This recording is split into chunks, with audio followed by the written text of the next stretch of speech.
As we return to Kamigawa, cybernetic augmentation, skyscrapers and neon lights await us. But a little over 1,000 years ago, the plane was very different. The same too can be said of Magic's set design. So today, we are looking at original Kamigawa and highlighting some of the flavour picks as well as the evolution of the game itself. Welcome to Magic the Flavouring, the Magic the Gathering podcast, where we talk about all things Magic flavour design and lore. I'm your host, Andy Mam. Hello, this is Nathan Cancel. And Kamigawa Neon Dynasty is upon us. It is really close, tantalisingly close. It's almost here. We're going to have all the cyberpunk, all the neon goodness.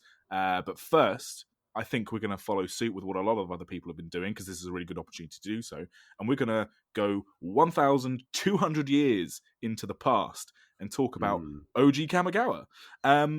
We're not doing a lore dump episode or a world-building episode, because quite frankly, Kamigawa lore is so unbelievably dense that I don't have 3 hours to spend talking you through it. I mean, Nathan, you're recording this from your work, right? Like you're not actually at home, you're at work, like trying to fit this in between your work schedule. I don't think you have time to talk through absolutely every aspect of Kamigawa, do you? I don't think anyone has enough time to talk through the entire history of Kamigawa. I'm pretty sure Wizards don't. I'm pretty sure they're like, you saw it before, right? Cool. Well, we're doing something that's different enough that we don't have to worry about talking about it too much. Yeah. Like, it's there, but you can forget about it. Look at the new stuff. It's fine. Yeah, for sure. So I mean, the Vorthos cast, who we like. I mean, again, we'll say it 100 times. If you're listening to us, you need to be listening to the Vorthos cast as well. They just about managed to fit into like a just over an hour episode. They did like a kind of overview of Kamigawa's original story, following through from like the Kami War and like the fight between like all the mortal races and the spirits and like with the dragons and the Myojin, and talking about all of it. But even me just giving a synopsis of their synopsis should lead you to understand just how big and how much they swung for the fences with the Kamigawa storyline. I would listen to that episode, but also I know a bit about original Kamigawa, and I'm invested Vorthos. And even listening to their episode, I was like, I have no idea what's going on. Like they did novels, didn't they? They did 3 novels, one for each set. Mm-hmm. They did a bunch of online story articles, which the links for those are now broken. They are technically coded into the Wizards website, but any links that you try and follow to get to them are mostly broken, except for like 1 or 2, which we'll talk about a little bit later because it feeds into something I'm going to talk about. Jay and Ellie hit us up on Twitter being like, oh no, when they moved everything over to the new mothership design in 2010, a whole bunch of old links just got broken. So cool, good, well done, Wizards. Thank you for keeping on top great of that. Maintenance there, buddies. And they also obviously had all the information on the cards and like flavor text and stuff like that. But you know, Kamigawa, I guess, was seen. I mean, this is when you started playing, right? So you can correct me if I'm wrong. But Kamigawa was sort of seen as being not only internally as like a design, a little bit sort of self-contained and a little bit like it didn't fit well with the other standard sets at the time, but even the story was just kind of, it's just so its own thing. Like it could almost be its own card game, right? Yeah, I mean, so basically it turned out that Affinity was so strong it broke not only Mirrodin, but it also broke the next block because they had to depower like standard so much. Because that's like the big thing, right? The microcosm of Kamigawa is that it didn't exist in isolation. And I think visually it has a very clear and very concise identity, even if its artwork is super varied, which I'll get onto a little bit later with one of my points. But it's very dense. Is the way I look at it. It feels almost slightly unapproachable, and it felt very weird coming into the game, slipping in just at the end of Mirrodin.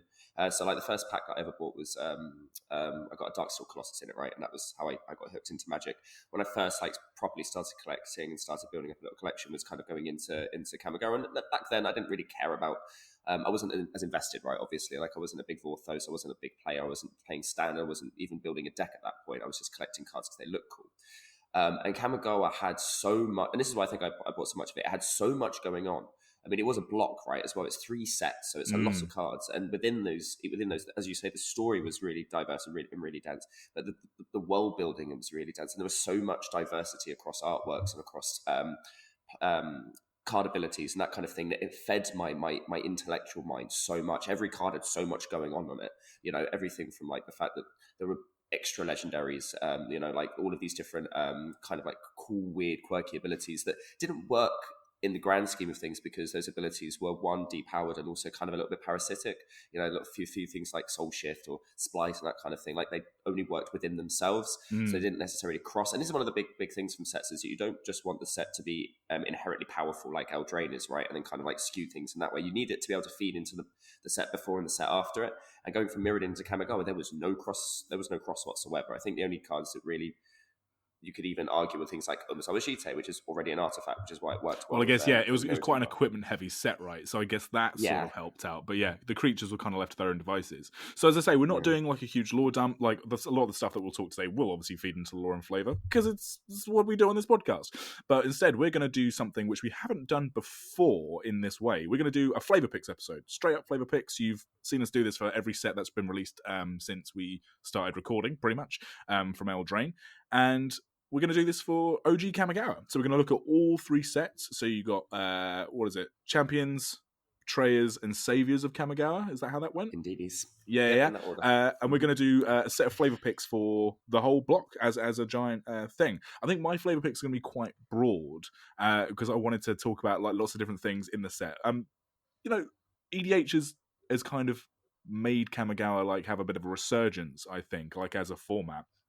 Because one of the big things that they tried with Kamigawa is that every single rare is a legendary card, right? I think I said that in a previous episode, and I was worried if I got that wrong, but I am right. Every rare card, whether it's a land, whether it's an artifact, whether it's a creature, they're all legendary. And in fact, a lot of the uncommons are as well, right?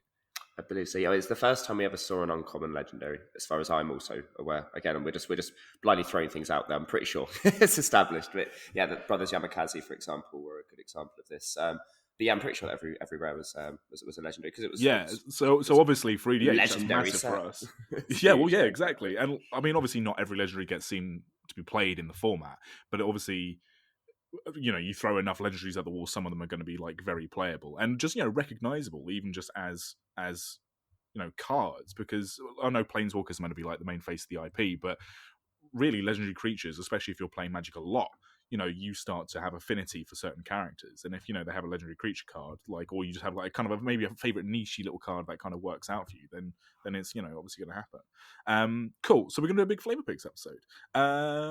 I have 3 very broad ones to talk through. I mean, is that the kind of what you've done as well? Yeah, I haven't nailed down like I like this one card. It's more that I like this thematic, this whole thing. Yeah. Well, I mean, exactly. that speaks to the set. I mean, that's the first kind of thing to say, is that really speaks to Kamigawa as a whole set, because it was so broad in what it was trying to tell. Like this massive story with loads of characters, and the amount of cycles of cards that they've done that will feed into a few things that I've got to say later on. Like, it's so hard to kind of go, yeah, this one thing is something I really love, like in this set, because generally speaking, for Kamigawa as a block, if you like this one card, chances are you're going to like a whole bunch of other stuff they're trying to do as well, because it was, they really tried to broadly sweep the flavour across the whole set. Cool. All right, well, tell you what, you kick us off then. What's your first flavour pick? Well, I mean, it's not going to come as a surprise to anybody, really, but the Kitsune. Kitsune. Right, like, I mean, obviously, the Fox affiliation. What's really funny is that Kitsune, like, I think cards like, 8.5 Tails and that kind of thing, it predates my affiliation with Foxes. Like, when I was, like, I only really kind of found my my spirit animal, as it were, like, throughout my uni years. So back then, I didn't really have this kind of automatic, oh my god, it's a Fox, I love it, like that I have now.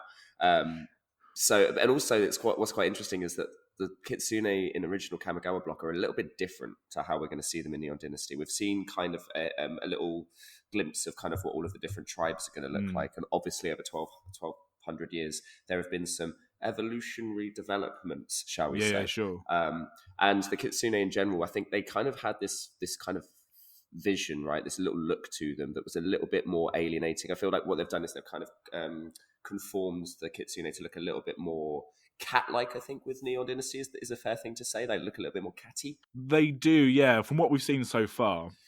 Yeah, and I don't dislike that, but what I liked about the original Kitsune were that they had this kind of almost not like unpretty quality to them. There was a lot of unprettiness within Kamigawa. I think the same is true for, like, say, the Moonfolk. I think the Moonfolk are going to look a little bit prettier now in Neon Dynasty than they did originally in the original block. And the thing is, as a tribe, like there was some really, really, really cool characters, right? And this is the thing, like you've got in terms of legendaries, you have 8.5 tails, Opaleye, Condas, Yojimbo, and then also one of your like prime cards, Runetail, Kitsune Ascendant. Yeah, And yeah, I love that I card. don't It's know in my why. Karlov I deck. don't. Yeah. Yeah, I don't know why they speak to me so much. And don't get me wrong. As a flavor, mostly what they did is they had a bit of Bushido, which is the ability that if it blocks or becomes blocked, it gets a bonus. You're either +1/+1, +2/+2, whatever the Bushido happens to be. The Kitsune also led into this almost like cleric kind of subclass kind of thing, of where they did a lot of like damage prevention. Like so, 8.5 tails is like the prime candidate for this, whose abilities prevent damage from or giving protection from white to a target permanent, and then you can change a spell or a permanent to become white. So the idea is that he can protect basically anything, even himself. And I really like this lore. I love the lore of them. The fact that they, as they get older and wiser and more trained in their arts, they grow more tails to the point of where they have 9 tails. It's almost like that idea of that search for enlightenment, right? And that kind of builds towards like becoming like the bigger than yourself, transcending the self kind of thing. And there was even little cards like Samurai of the Pale Curtain, like I don't know. Again, even then, just the Fox type line just got me really, really happy. And we haven't, I don't think, seen Foxes kind of presented outside of Kamigawa block in anything other than just being, frolicking little dudes. I mean, I think Just a Volpikit. fox. Yeah. Yeah, exactly. You've got Volpikit, which is kind of like, the push of that, which that artwork's fantastic. It's great to see a fox with wings. But my main excitement is coming back to Kamigawa is kind of what are they going to do with them now? Because damage prevention is specifically not something they like doing anymore. Things like tap, prevent the next one damage to be dealt to a target creature or whatever, because it really, really messes up combat and it makes combat really obtuse. And this is, again, one of these things of where back in that kind of era of Magic, things like, can't remember if damage was still on the stack at this point. I think damage still went on the stack at this point. Magic was fucking crazy. Like there was so many little interactions and little things that they did. They allowed just in the common, not just at common on cards, but like in play styles that these days probably I think players would be able to handle it. But good God, would it make things like Arena more difficult? Like you have so much clicking and stuff that I just don't think it's possible. So it's almost like a kind of a sign of the old times, right? Of where you look at these cards and you're like, okay, we just don't see that anymore. So it's quite nice to have that like little relic, as it were. And also it's that they didn't have one specific thing. That's all they did, right? Because current sets you usually find, this is the tribe, this is what they do. Like say, like if we put dwarves in a set, it's like, okay, well, they're the vehicle tribe, or they're the equipment tribe, and then everything kind of funnels into that. Like I feel like across the 3 sets, Fox has got to have a bit of diversity. Like the Moonfolk all worked with bouncing lands in some way or other, and they all kind of fed into that. But I mean, there's a few different cards like Kitsune Loreweaver, for example, who gets a bonus equal to the number of cards in your hand, which does something completely different to the rest of them. And it also might just be a saving grace of why I love the artwork so much of Kamigawa, that a lot of these cards just kind of just speak to me. They really shine out. Things like Kitsune Dawnblade just looks stunning, And again, I just have this almost like this love and fondness for Kamigawa, and I know looking at how all the teasers and stuff, everything we have for Neon Dynasty, that we're just not going to see that style, that side of Kamigawa. Kamigawa has changed, and this is an aspect of it that I think I understand why they're going to change it. I understand why they're going to edit and update it, but I will forever miss my long-faced Kitsune with their weird, doesn't seem to have mouths. How do they eat? Well, they definitely have mouths. Understand. It's just they're like just the way that they stand. Obviously, their mouths are just hidden. I mean, it's funny, Know, isn't it, that you they sort look of like talk anteaters. about they are a little bit like with snouts. Yeah, I think it's funny how you sort of talk about like the Kitsune foxes as something that you miss the way that they looked then, because you're right. Not only has from a like an actual design point, like Neon Dynasty is going to have Kamigawa being changed, but like one of the big things that I think we're going to see, which I don't think has been really as starkly laid out for us before, even when they've done return to old plane sets in the past, is just how the different philosophy of how they design not only the art style but the gameplay and everything about a plane, right? Like, I mean, one of the great things that they've done leading up to the new set coming out is they gave us a round table with it was Jimmy Wong hosting. It was on the Magic the Gathering Twitch, and it was a roundtable with all the different creatives and like cultural consultants and Zach Stella, who's like the AD on the set. Like they were all talking about how they built this set and how they designed it, and you could see their sort of thought processes and what they wanted to change from the like OG Kamigawa block and what they wanted to take away that was good, and maybe some things they wanted to tweak and blah blah blah. And you can see that it's all changed because Magic has changed as a game. Like if you look at OG Kamigawa, this was one of the first big sets where they really wanted to lean into tribes, I guess, that are like wildly different, or at least it was one of the first really big top down sets.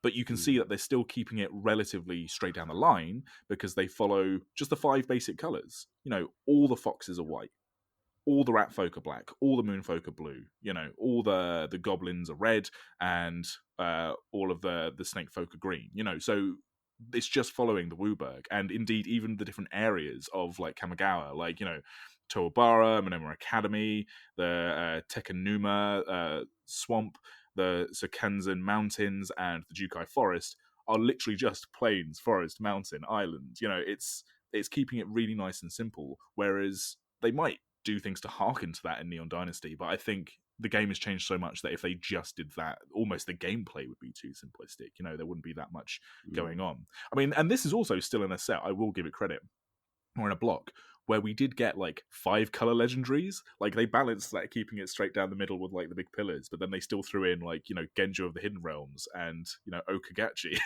So you know, it's kind of a wild set to think about how they designed it. They just wouldn't. You're right. They wouldn't design sets like this either from a visual standpoint or like a gameplay standpoint anymore. I mean, well, that leads me then really nicely into my first flavor pick, which you've gone down for the Kitsune Foxfolk. I'm going to be talking about the Nezumi Rat Folk, and specifically, I'm going to be talking about Inkais. So Inkais is a card from Kamigawa, obviously. Let me just bring this bad boy up.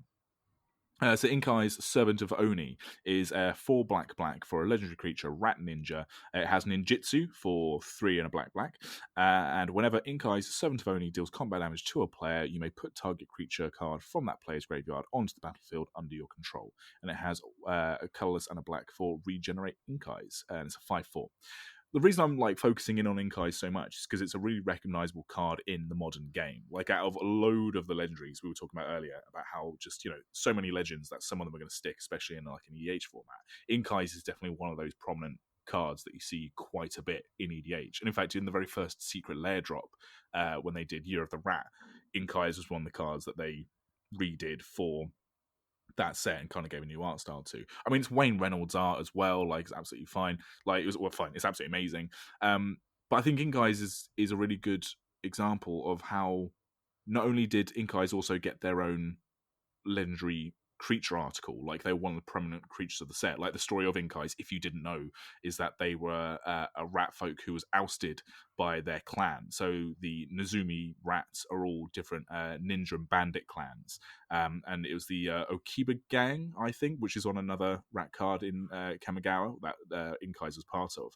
They get ousted by the clan. They get raised and mentored by an ogre into the ways of, like, you know, being a ninja, and then Inkais becomes under the servant of an Oni, who then, which is like a demon spirit, who then forces them to kill their ogre master, and then teaches them the ways of necromancy, and that gives them their red glowing eyes, and also gives them their abilities of having like graveyard synergies, regenerating Inkais, having stuff coming back from the graveyard. So it's a really good sort of case study of how they took one legend out of loads in the set, and they gave them like a really deep backstory that is super flavorful and relevant on their own card. But I guess my sort of like affinity for Inkais also comes down similarly to how you were feeling about the Foxfolk, where we haven't seen rats like this in any other set either. I mean, 56 rat cards across all of Magic is what I've got written down here, which actually is not that many when you think about it. Considering how, like, things like what ravenous rats, and then you've got the other ones that you can have as many as you want in the deck, right? So technically speaking, like they're one of the like more played tribes, I guess, because of that specifically. Yeah, for sure. How many colors do you think you find rats in across all of Magic? Oh fuck! 2. Oh, very I'm pretty good. sure there's a black red one, isn't there? There's a black There are red one that had 3. Unearth. there are 3 black-red rats. You've got sanity Noras, you have hellhole rats, and gobhobbler rats. Sorry, what was that last one? Gobhobbler. Gobhobbler rats from that's a name. OG Ravnica. Yeah. With Hellbent. So, yeah. How many rats do you think are legendary in all of Magic? It's I guess there's got. I mean, I probably did a flip one as well, right? So I'm going to say 2, maybe 3 at most. 4. Very close. Good thinking. Yeah. Damn it. You have Ink Eyes, Servant of Oni, and Marrow Nora, which is also a legendary rat in Kamigawa block, also with Wayne Reynolds art, and is a very prominently played card as well in many different formats.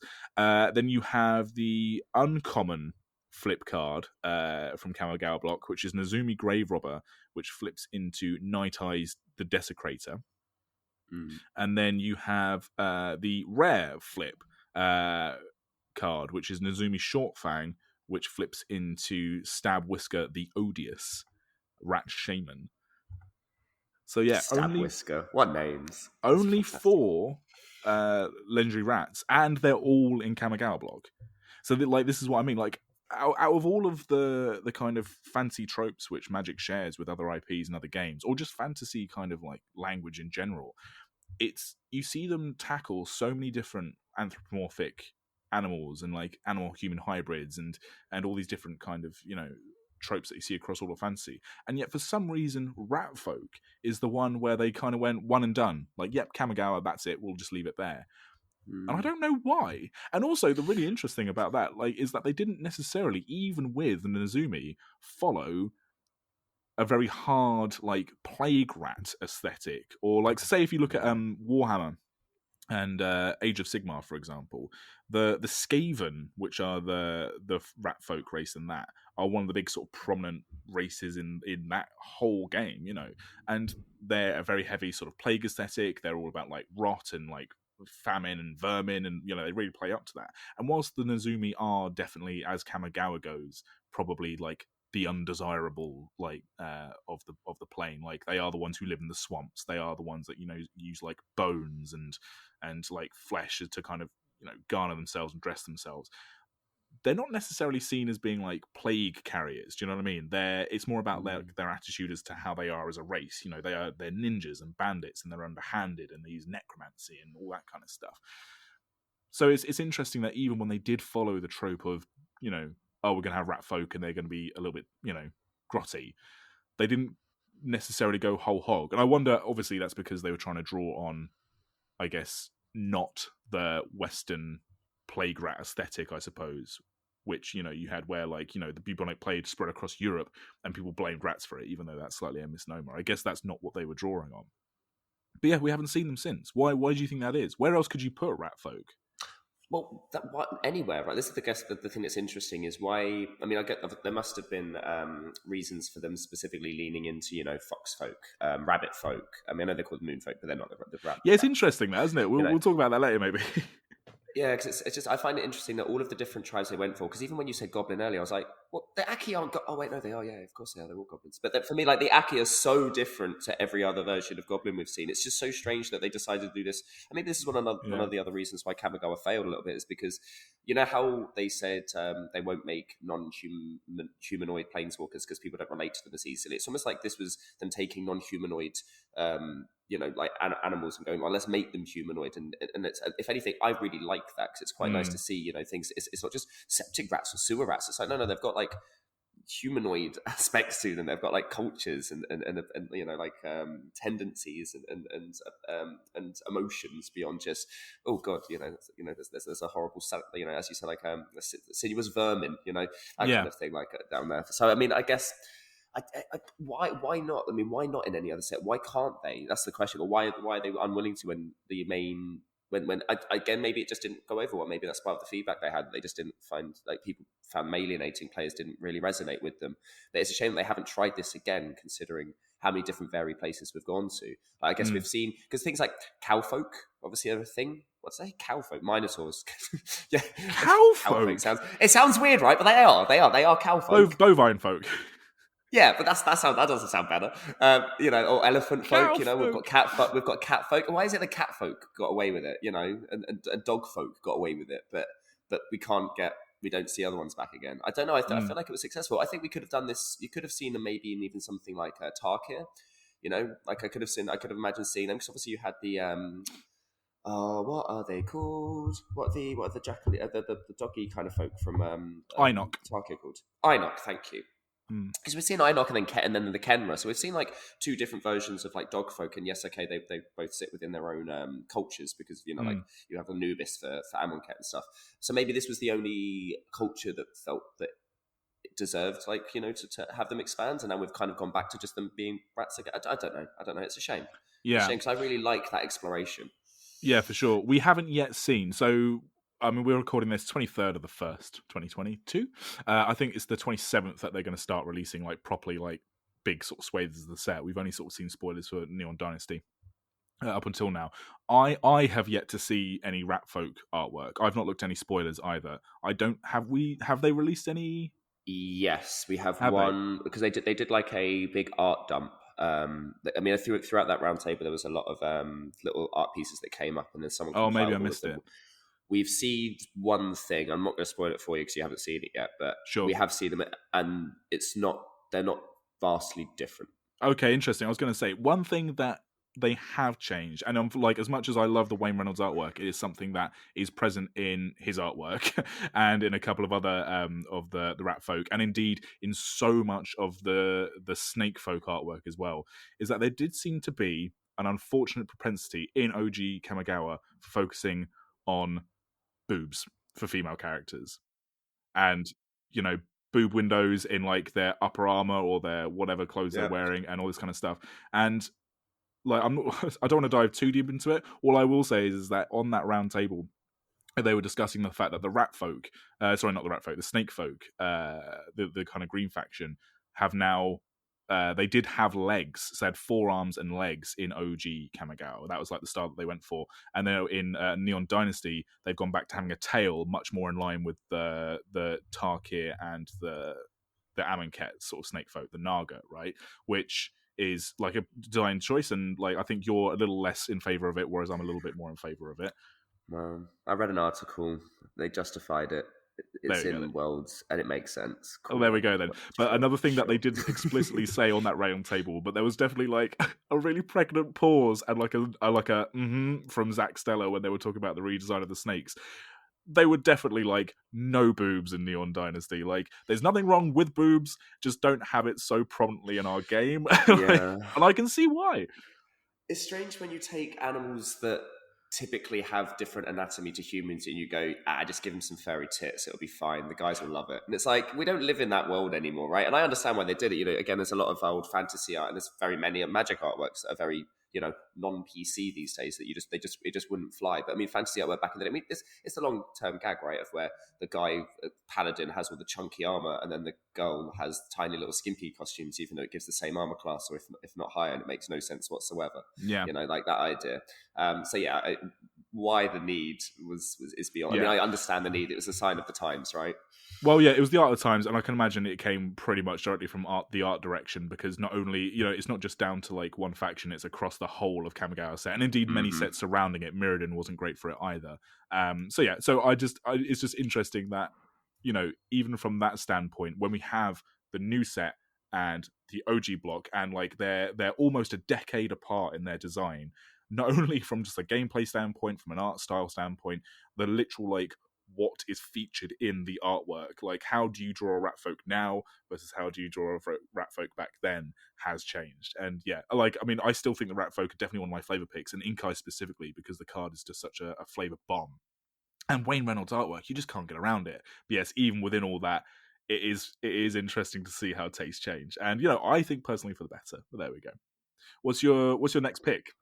I am going to say off the back of that Scott M. Fisher's Nezumi Ronin artwork is one of my favourite artworks from that entire block. And again, I don't think I prefaced this, but I mean, I think I'd mentioned it a little bit, but this was one of the main reasons why I played the game of Magic, is because Kamigawa block art was so good. And Nezumi Ronin, I can't help but call out Scott M. Fisher, because this is one of the ones that really stands out to me.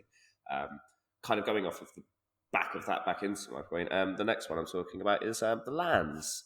Oh, cool. And this is going to be really interesting, kind of like as a comparison to Neon Dynasty, because Neon Dynasty obviously has a very different look. Like, no shit, it's got neon in front of it, but they seem to have put a lot of effort into how the world looks, right, and how the world has developed, and how each different city.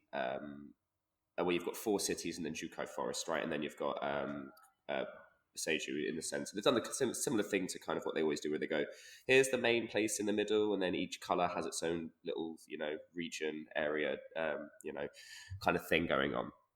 But the lands from original Kamigawa block were some of, I think, even to this day, some of the best land arts we've seen. And might ever seen. It kind of helps massively that John Avon did a lot of them. That might show my bias a little bit. Like, there's a cycle of, I guess you call them super slow lands, of where they tap for colorless, or they tap for 1 or 2 colors and then don't untap during the next your next upkeep. Things like Pinecrest Ridge. Andy, go and look up Pinecrest Ridge for me real quick. I want you to gush over this particular artwork for me. Sure. Oh yeah. Right. Oh, fantastic! Yeah. Right, and then there's another one. The Lanternlit Graveyard as well is absolutely stunning. Again, it helps that it's John Avon, but also within this point, this is a set that had panoramics for their basics as well. So if you ever get a chance to, and I would recommend this highly, there's a load of subreddits where they have compiled all of the different triptychs and diptychs and panoramas of of Magic's history, and kind of put them all onto a big page for you, where they've taken the artwork and they've spiced them all together. And I'm pretty sure to this day, I don't think there's a single mountain that feels better than the John Avon panoramic mountains from Kamigawa. And there's just something slightly otherworldly, which no shit, the spirit realm and the mortal realm were kind of crossing paths during the set, so it kind of makes sense. But there is something very otherworldly about the place settings of Kamigawa. Like, the islands are all a panorama of, like, almost like a basin. It's almost like pre-Zendikar islands, of where they have the little floating kind of islands of Sure. land in amongst water, which is like the proper island. And again, I just, there's something about Kamigawa lands that I just don't think you can really hold a candle to with other places, like God's Eye, Gates to Reikai, Minamo, Scarlet Water's Edge is absolutely stunning. Like, Oboro, Palace in the Clouds is also stunning. I mean, it's just all of them are just so pretty, and create this little gateway right into Kamigawa. And I feel like I don't, maybe that's part of the reason why I think the set's so pretty. I'd be really interested to see if they take any of the original legendary lands, like Shinka or Shizo or any of these, and give them an update and see them how they are now in Neon Dynasty. But I don't feel like we're going to see that same kind of like classic fantasy look in Neon Dynasty, because they're going to obviously update everything and have a bit more bright lights. Saying that, there are those what are they? I guess is it like a showcase treatment for the lands? I guess it is, isn't it? Because I don't think they're doing that the traditional style Japanese artwork ones in every pack, right? I don't know. I don't know what the specifics are for the booster packs for Neon Dynasty.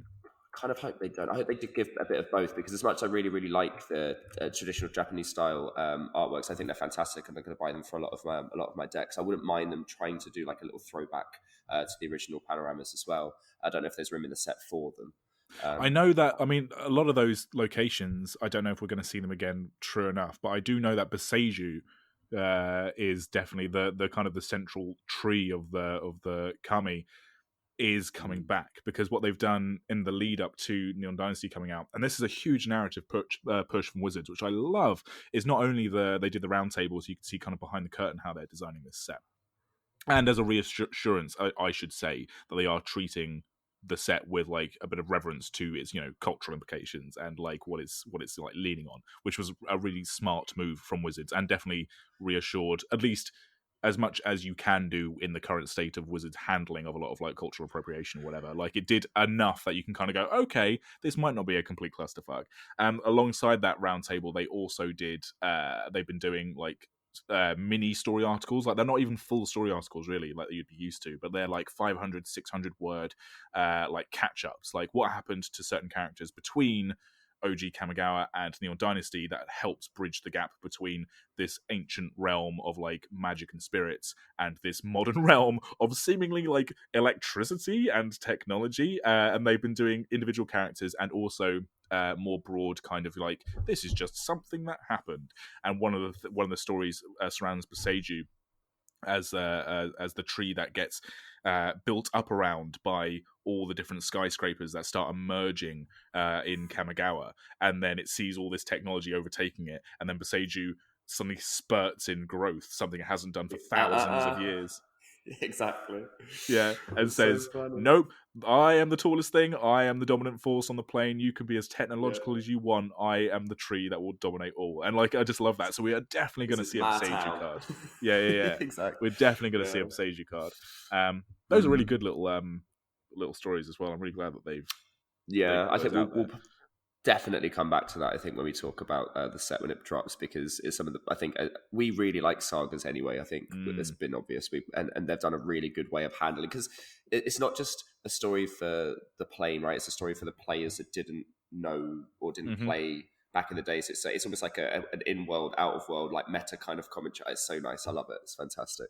But yeah, we're definitely getting Boseiju cards. We've seen an artwork, one of the articles that has the little thing at the bottom. I think it was Boseiju stands. Was it research? I can't remember, but we've seen the artwork for it, and it's absolutely gorgeous. So I hope they do it with a few others. We're definitely going to see a Janjo, for example. I'd be surprised if we don't see a few of the others. But again, I'd just be interested to see if we see some other parts as well, because again, things have developed. Jukai Forest would have developed. There would have been a lot of different changes, and I hope that we still get to see that kind of like mysticism-y kind of like feel from their lands as well. For sure. Cool. Well, my next flavor pick is going to be the design of the legendary creatures in the set, or I guess just the legendaries in general, because as we sort of said, every rare was a legend, whether it was a land or an equipment or an enchantment or whatever's going on. And I just wanted this isn't so much a flavor pick as like I like this particular legend. Like obviously I loved Inkai's Servant of Oni, and also there's another one. Is it Kiku Midnight Flower? Yeah, Kiku. It's the one where deals. Oh, sorry, Kiku damage to Nightflower. things. Sorry, yeah. That's one of my favorite legends from the set as well in terms of its design, like specifically. So Kiku Nightflower is a black for a legendary creature, human assassin, 1/1, and it has two generic black tap. Target creature deals damage to its self equal to its power. And the flavor text on Kiku Nightflower reads, a wanderer has told me of an assassin in the Tekanuma Swamp who uses her dark arts to animate her enemies' shadows against them. A wild tale, but it explains much. Daria of Azusa. And just the whole like little contained flavor of Kiku, that her magic has people essentially kill themselves, or like the mirror image of themselves kills them, so that feeds directly into what is actually quite a simple ability of tap, target creature deals damage to itself equals to its power.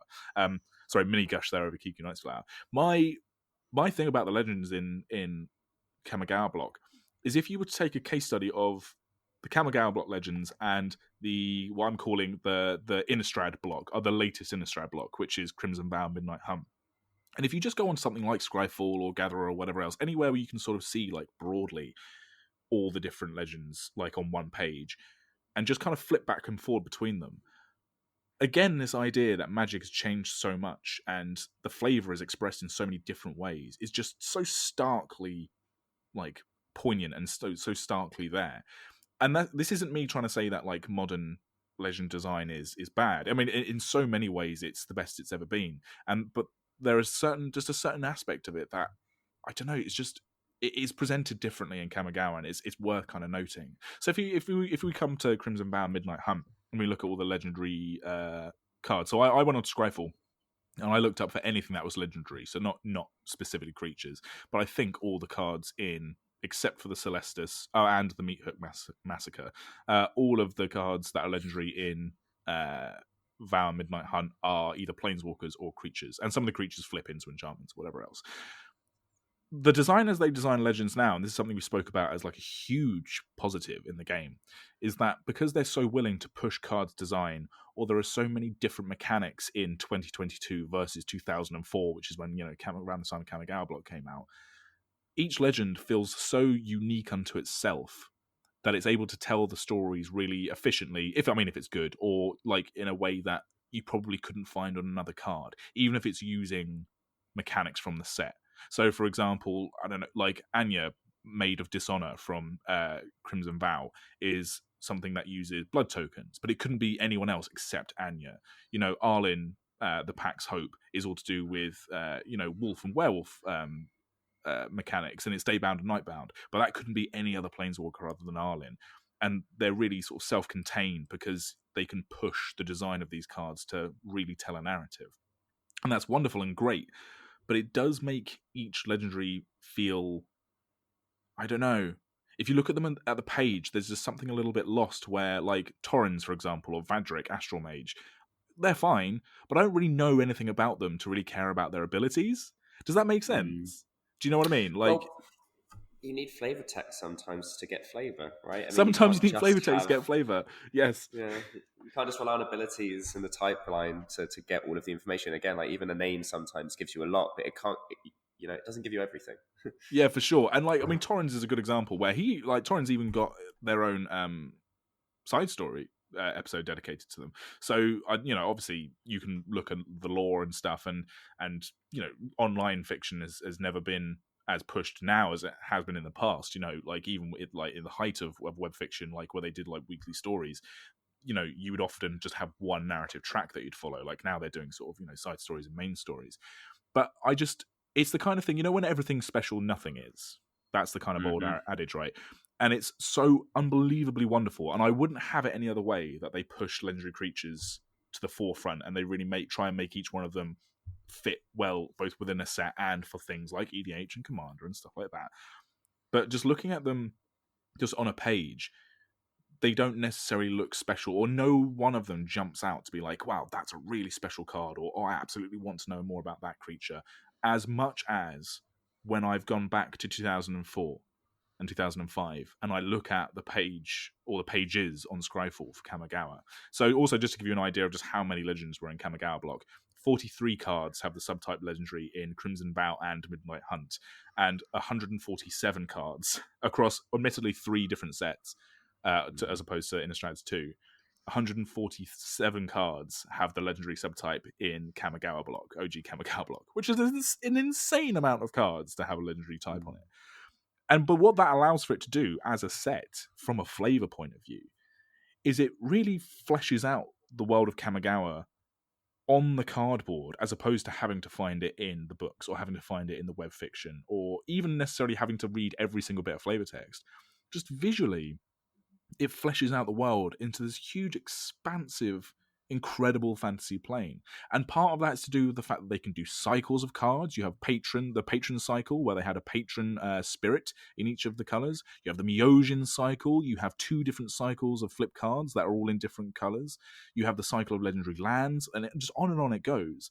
So you have these stories, which is something that Kamigawa really focused on as like a theme, is like legends and stories and lineage and all that kind of thing. But what that also allows to happen is that individual characters and individual cards just jump out at you. Like if you just scroll through the page, suddenly you have, Reki, the history of Kamigawa, Sakashima, the imposter, and the kind of, I don't know, almost like subliminal subconscious thing in my brain is going, if in this huge plane, on this massive, expansive, legendary focused plane, if these individual characters are popping out at me, then they must be something like quite special. Even if the card itself isn't particularly like broken or busted, or like Kiku Knight's Flower, where the ability is almost is incredibly simple. Like Michiko Konda, Truth Seeker, is 3 generic and a white for a 2/2 human advisor. Michiko is one of the big characters in the narrative of Kamigawa, and just has one ability. Whenever a source an opponent controls deals damage to you, that player sacrifices a permanent. That's half of the text box. And then the other half of the text box is flavor text. Watch over my father, tell him I'm safe, but I won't come home until I find out how to bring him back to his senses. And Kamigawa is again at peace. Michiko Konda, last letter to General Takeno. Do you know what I mean? Like, there's just something so inherently different about Kamigawa as a block, with its focus on these legendary creatures, that they almost tell the story in a different way to how we approach legendaries now. I mean, it's not all Have we good. mentioned before But yeah. That we think that legendaries should have. I'm pretty sure we've said this before in the podcast, where we said that all legendaries should have either a quote about them or from them on their card, right?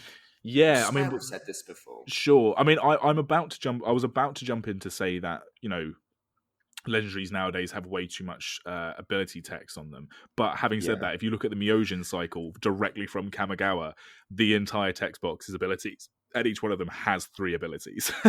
So I don't know if that's not quite true. I think people would love to think that Magic cards have gotten more worded recently, and that's something we've definitely said on this podcast.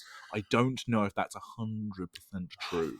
Kamigawa's tough. Kamigawa was a very chunky block. It had lots of nuanced abilities. As you said, like Michiko Kondo only has that one ability, but nothing else, as far as I'm aware, has that ability, that specific ability in Magic. And I think they did that with a lot of them, the way they wanted to push each individual card to have its own identity. So obviously the best way to do that, if you're not going to put flavor text on it, is chuck more abilities at it. Because, I mean, the abilities can be flavor text sometimes, you know, but I feel like something like a cycle, like Myojin cycle, automatically putting them in a cycle diminishes their individualism, right? It kind of goes, true. Okay, what does the red one do? What does the blue one do? You know, like the Kirin cycle, for example. Which is true kind of when you look at them in isolation. And I think, as I say, it's not all good, because you do, with that many legendaries, the legendary status, yeah, you're right, gets diminished, and your kind of memory of them maybe doesn't pop quite as hard. But I think, just, as I say, it's presented differently. When you look at it as a whole block, it just automatically presents it as this big, wide thing, whereas Innistrad, by comparison, just seems really small. And you could reinterpret that and spin it, saying it's not small, it's tight, which is also true. But it's interesting when you just look at 2 very different sets from 2 very different design eras, from a flavor point of view of just how you feel and engage with the cards just as a block. It's just very different. And it would be interesting to see if I was to bring up, say, Dominaria, with this, not the plane in general, but the set Dominaria, because again, that was another legendary focused set, and I wonder how I'd feel about it. Maybe I should have done that one instead of Midnight and Crimson, but yeah, I don't know. It was just a really interesting thing. Like, I couldn't not look at the legendaries from Kamigawa and sort of talk about them, because it's just such a different approach, you know. Well, yeah, it's part of them. Like, I think it's funny you bring up Dominaria, because I feel like that was like the Kamigawa 2 in terms of like approach, or like not aesthetic approach, like design approach of like, this is the legendary matters. So, like, you know, like the fuck is the ability? Historic. Thank you. Yeah, thank you. That kind of idea. I feel like that was them kind of going, well, we did it before in Kamigawa, but let's now revisit it, and again maybe tighten it down and make like the legendary matters set. And I feel like that's the reason why Dominaria was so successful, not only because it had all of the nostalgia, right, but because I feel like as a theme, that's a really strong theme if you do it right.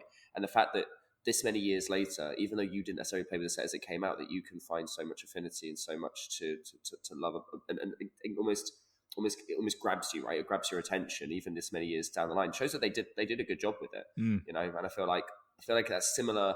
It's funny, it kind of follows straight into my last point, which is that I feel like the same thing happened even with the non-legendaries in this set. I'm looking at the moment. I've brought up the Typeline Spirit for Kamigawa.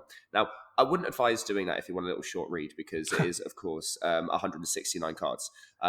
It's the other half of the set. Half the set is Spirit, right? And the other half of the set are everything else. There's only like 20 odd rat. I let go of the page. The rat cards, which I spoke about, which is a whole faction in Kamigawa. There was like 20 cards, if that had the rats. I think it was 16 total. I think. Yeah, something mad like that. Yeah, which is crazy. So I mean, like, I feel like this is what they did with Kamigawa so well, and maybe this is what pushed it too far. But I mean, for someone like yourself and myself, that's kind of what we go in on, right? Is the flavor of the individual card and the flavor of everything from the flavor text to the artwork. And I'm going to lean into the latter here, because I feel like the artwork of the Kami, I feel like you could have made so many. There were already plenty of legendary Kamis. I feel like so many of the non-legendary Kamis, things like a card Brutal Deceiver. How many Brutal Deceivers are there about? And if you look at the artwork for Brutal Deceiver by John DeFoster, it's one of these. There are so many different artworks that really resonate in my mind. That I'm looking through now. Again, like these were the first packs I used to crack just to kind of go through. I'm not even reading the text box. I'm just looking at the cards, going, "Oh my god, those look so cool." And then, I mean, a lot of them don't necessarily do very good things, but everything from the artwork is individual. Like, I'm going to just focus on this Brutal Deceiver specifically because I don't see that how many of these are floating around Kamigawa. Like, surely this could have been a legendary card easily. Like what was the other? There was Inundated. Things like Dreamcatcher, Earthshaker. Like, they all feel like legendary creatures because they're so different to how you'd see anything else. I mean, the art direction was basically, I think, throw the entire kitchen at the wall and don't even check if it sticks. Just ship it, because there are so many strange and unusual artworks that are so compelling to look at. Like things like Ghostlit Nourisher is just such a cool. Like, there are so many cool. I know I said earlier, don't do it if you want a short read, but if you want a delight for your eyes, just go and look up the spirits of Kamigawa. There are so many weird and interesting artworks that you will never see again in Magic. They just won't do this kind of thing. There are some that look like Eldrazi. There are some that look like abstract artworks from the fucking 60s. It's such a delight. And so for an artistic or an intellectual mind to engage with this with the original Kamigawa, because every card you can't just pick it up, glance it, and put it down again. Your eyes automatically look at the artwork and have to then take. You can stare at some of these artworks for hours and still find little nuances and new things that you didn't see before. And then not only that, but then in the text boxes as well, like the abilities are all individual. You can't just go, oh, that's the keyword, and it has it's the keyword, the key ability of the set plus flying. It's like, no, you have to. None of them have very simple abilities either. So it resonates so much more when your cards aren't generic. And maybe, yes, when everything's special, nothing is, and that's fine. And that's probably why the set as a whole kind of it translated poorly into the player base, because it was harder to instantly engage with. And that's the problem, right? Is I feel like Wizards kind of want that instant engagement. The current world likes the instant engagement. It doesn't want something that you have to break down and pull apart to be able to understand and get into. Especially as a game piece, it shouldn't be obtuse, right? It shouldn't be. It should follow form and function quite simply. You want it to fit into your brain space of game understanding quite easily and succinctly to help use it as a playing piece, because it is it's a part of the game, and I get that. But again, looking back at this era of design and this era of art design as well as play design, it really shows that they were kind of willing to push the boat out a little bit. And maybe there were a few things that didn't quite fall in line. But when you look at something innocent like Spirits of Fire, there's only so much you can really fuck up culturally when it comes to the spirit realm, which is kind of, for all intents and purposes, like they made up their own version of it. And each individual kami seems to have its own thing that it governs, or its own thing that it looks after. And not just the legendary creatures like, Hikori Dust Drinker, who happens to just be a giant sand cloud, which isn't, weird at all. That's absolutely fine. But even things like, find things like Kami of the Palace Fields, for example. Massive, but just the strangest, weirdest, oddest looking things. Like, it's got little lanterns around. It's got this giant hat, umbrella hat. And again, it's like when you're designing it, it's almost like the art director just went. I can imagine just gave the smallest brief of like kind of anything you want goes. Just put some passion into it. Like these characters, I imagine the artist must have so much fun designing and creating them, because it really kind of like, you don't have a form and function that you have to follow to. It's not like, hey, this is the remit, this is what this needs to look like. You have such freedom, and I think it really shows. Yeah, I mean, it's interesting. It's kind of a double-edged sword, I think, when it comes to that kind of stuff, because you are right. You would want to give the benefit of the doubt to the design team that they were, because the Kami from OG Kamigawa block was definitely one of the more traditionally inspired by the culture that they were trying to ape and trying to bring into the Kamigawa as the set.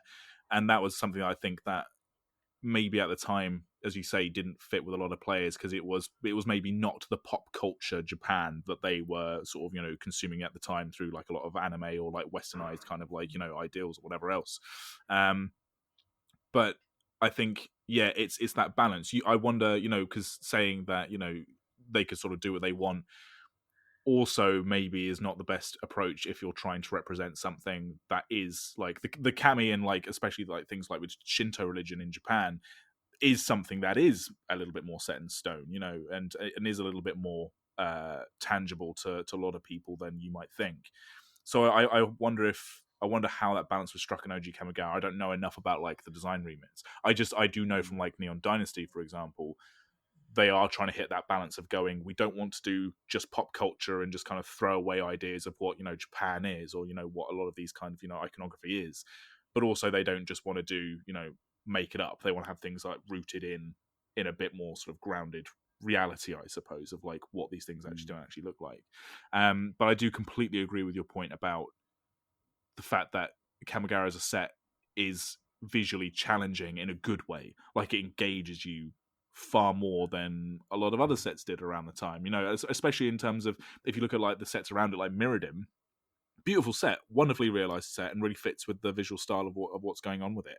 But at the same time, it's metal. It's all metal. Mm-hmm. It's, what do you want? You want a Leonin? Metal Leonin. There we go. Done.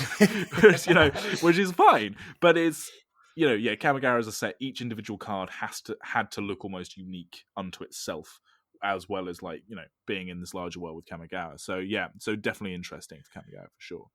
I think it really presents to me, now I'm looking through it, actually, there's serious Spirited Away vibes here. And I feel like that's one of those films that you show people, and the first time they see it, and all of the spirits come off of that big barge going into the bathhouse, and every time I show it to people, they're like, what the fuck is this? Because that's the bit where kind of the world opens up, right? It's not like House Moving Castle where you kind of get hit straight away with, this is the world that we're in. It kind of like builds up as this normal thing as girl moving to a new place, and then suddenly all these spirits come out, and it kind of almost is that fish out of water feeling. I feel like there's a lot of that here.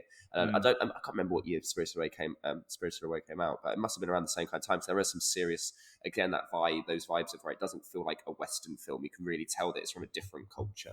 Yeah, well, I think Studio Ghibli is one of those. The reason it's translated so well to the West, I mean, obviously off the back of like anime from like the 80s and 90s kind of hit America, and then the rest of the Western world like quite hard in the 90s. So it's not like, there was no groundwork to be done by Studio Ghibli. But I think the reason that people, are so have so much affinity for Ghibli films is because it really strikes that balance between accessibility and showing you something and a culture maybe that you don't have an immediate response to. Like, I don't know. I could be speaking completely out of turn, but I can only speak for myself as someone who was raised Catholic. For example, is that I have watched anime and cartoons and media that all surrounds a lot of Catholic iconography and a lot of like biblical sort of iconography, things like Helsing and stuff like that. And honestly, as much as I enjoyed it, didn't capture me anywhere near as much as if I watched like a Howl's Moving Castle or a Spirited Away or something like that. So it is interesting that it struck that balance, and we're definitely going to see that again with Neon Dynasty. I've already seen artwork where I'm like, holy shit, that's just Miyazaki. But in a good way, in a positive way. So yeah, I think as I say, it's a double-edged sword. You make a fantastic fantasy realm that's really visually engaging, but you do have to be slightly suspicious of how they got there in terms of whether they were being accurate or just making up as they go. Or do you keep things really palatable and maybe low to the ground, but it might just seem like something that you've seen 100 times before, I mean, again, I feel like they wouldn't do this set in the current climate, and they wouldn't have put out that round table with specifically talking about cultural consultants without realising this is something they need to pay special mind to. They've clearly missed the mark a couple of times before, and it's funny that we're just lucky to be going back to Kamigawa, right? Because they've been saying for years that it was what they did with the set and how the set was received was so not necessarily negative, but it was so unanimously like disliked, and people have a lot of bad feelings about it from like a play point of view. But we weren't ever going to go back there, and then they found a way to manage to make us go to get us back get us back there. And all they're going to do is obviously try and try and fix all of the mistakes they made, and obviously the cultural appropriation is a big one, right? So they're going to have to not only do justice to Japanese culture, they're going to have to do justice to their own set, because this is still a Kamigawa set, right? So they still need to do homage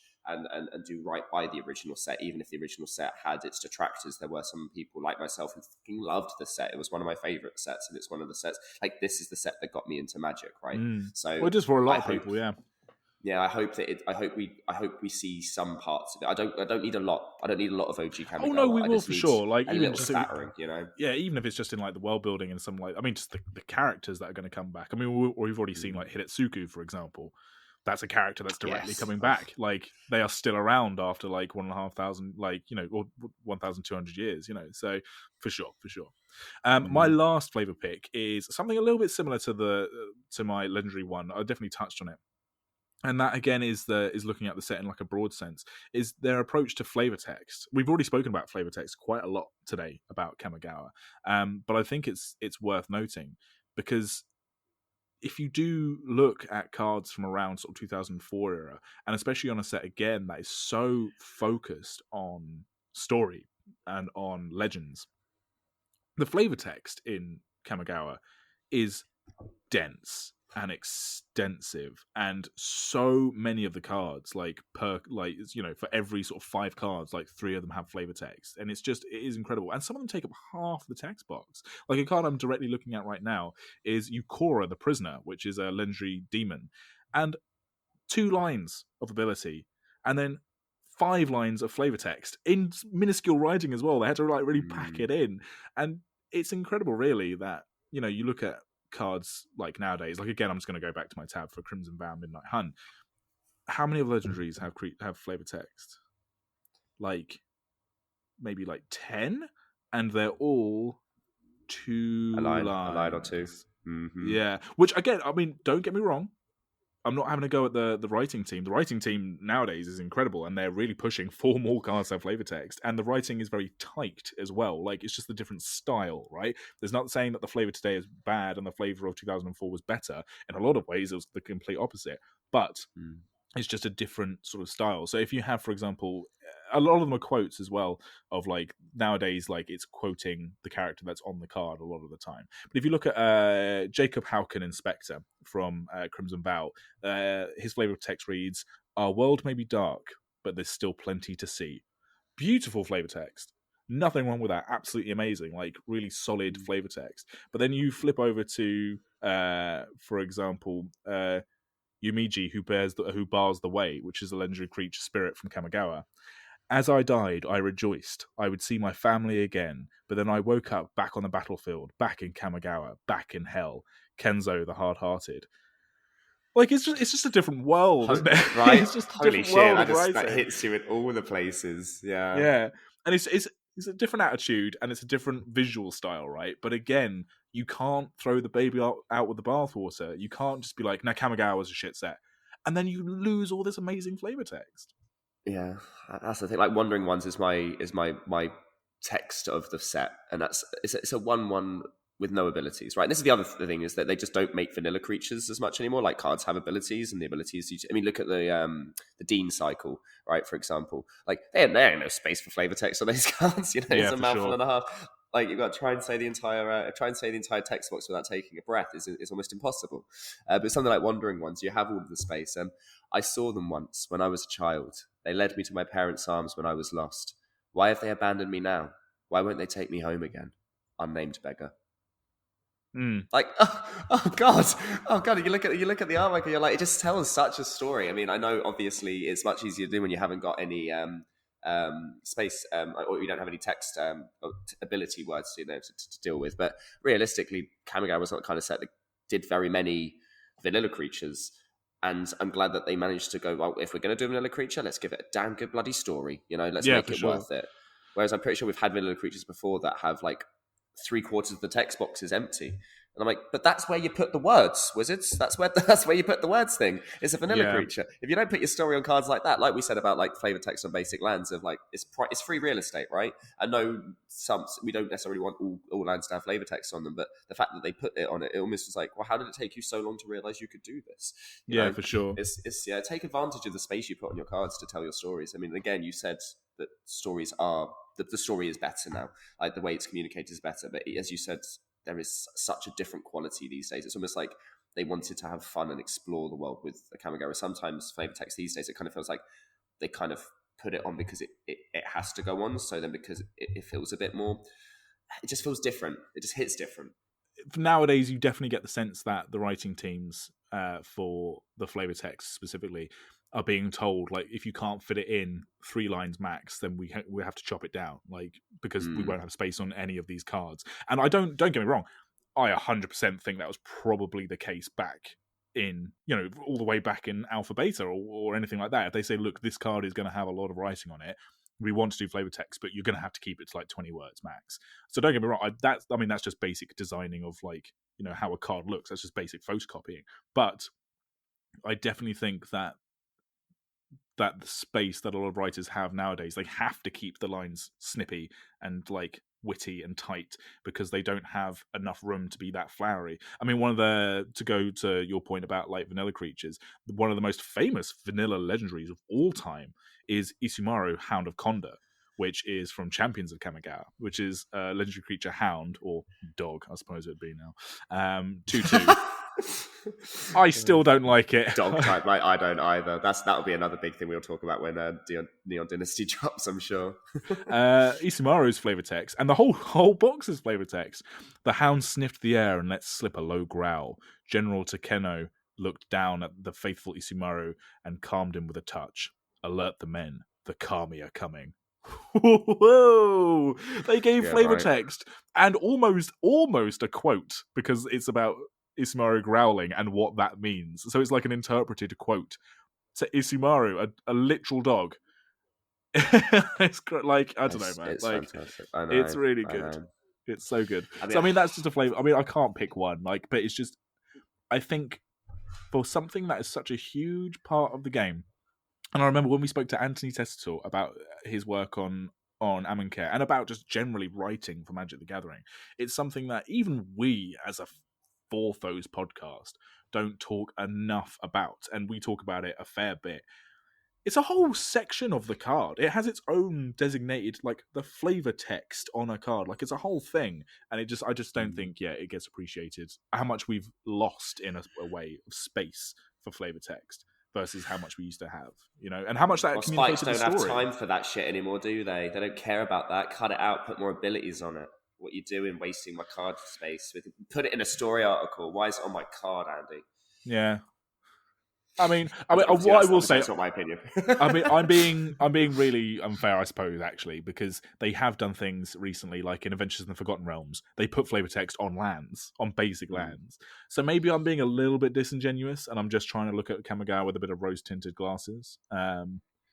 But yeah, again, you can't fight how you feel about when you see it. And when I look at Kamigawa as a set in front of me, the thing that jumps out to me is how much story is just on the cardboard, and it's a good thing, I mean, we're a flavor podcast. We're not a mechanic podcast. We're not a podcast that talks about results from last weekend's tournament kind of thing. Like, Kamigawa really played to our preferences. Everything about the set felt like it was investing everything into making this really invested story-driven world. And again, a lot can be said for the fact that we have 3 sets to play with. It's not just the one set, but even one set of Kamigawa has infinitely more, it feels like, to engage with and pull out and understand than your average modern set in terms of like a flavor point of view compared to a mechanic point of view.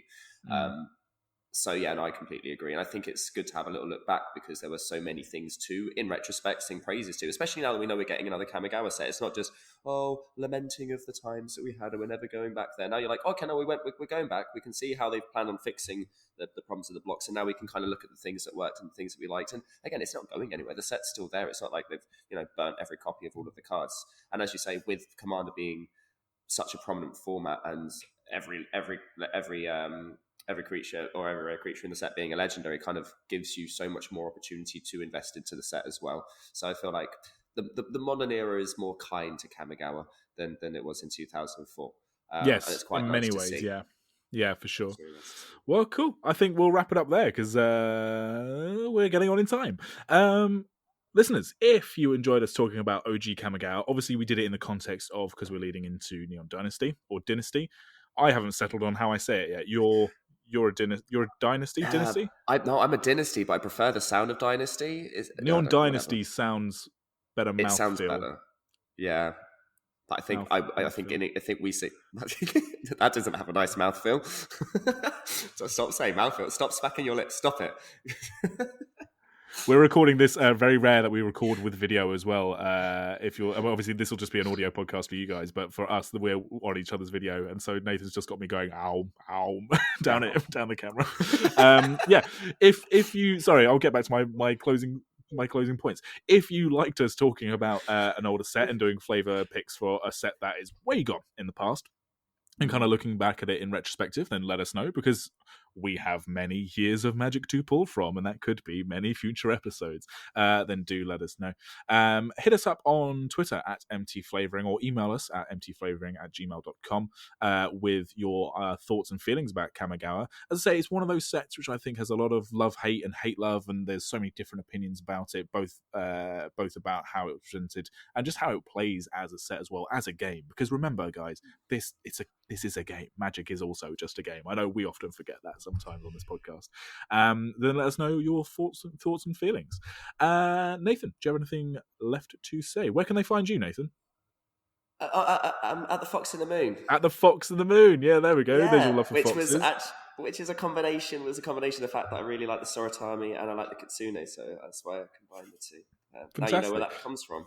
Yeah, and my Twitter is at Andy Manface, because my surname is Man, and I am lucky enough to have a face. It's a very pretty one as well. I can see. Oh, thank you. Yeah, I'm a little bit puffy this morning. I woke up quite late. Yeah, it's very tired. It's Sunday.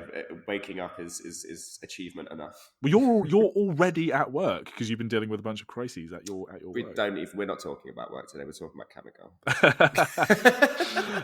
I am really looking forward to Neon Dynasty. We will be probably going back to that now until the end of February. We'll be talking about Kamigawa Neon Dynasty and talking about all the good things, doing our usual episodes surrounding it. The narrative push, again, just to say again, is really impressive. I mean, Rachel Agnes, who many of you will know from her work in game nights, or indeed as like just a face of the community and like a player, and is now also working for Wizards, I think has been asking a lot on social media how people are feeling about it.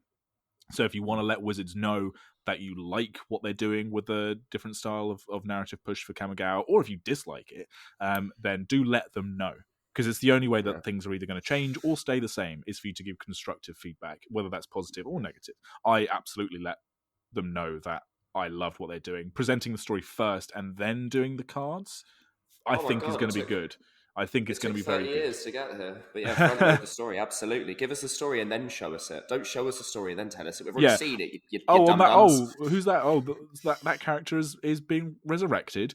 I didn't know they'd died. Oh, I didn't even know they were dead. Yeah. I missed that book. Shit, what happened?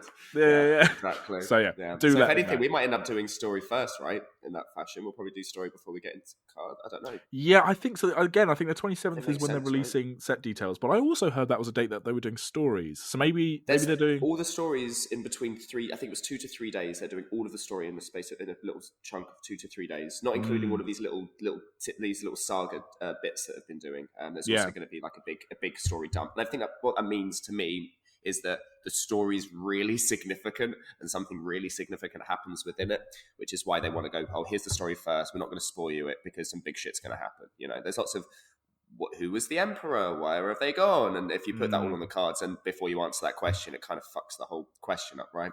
That's not how you write a murder mystery. So, guys, Trevor's the murderer, but we're going to spend the next 3 hours working out who it is. So sit down and enjoy, I guess. That was one thing that War of the Spark as a set got, not necessarily as a narrative or story, is that they released the cards in narrative order with the spoilers. Yeah, there's spotlights, right? The acts. I like that. The Act 1, Act 2, Act 3, I thought was really, really clever. Yeah. Just do that. Just keep doing that. Yeah, just do that. Yeah. It's clearly within your remit to do. I don't know. We've already spoken about it. All right. All that remains for me to say then is thank you so much for listening. This has been Magic the Flavouring. We'll see you soon.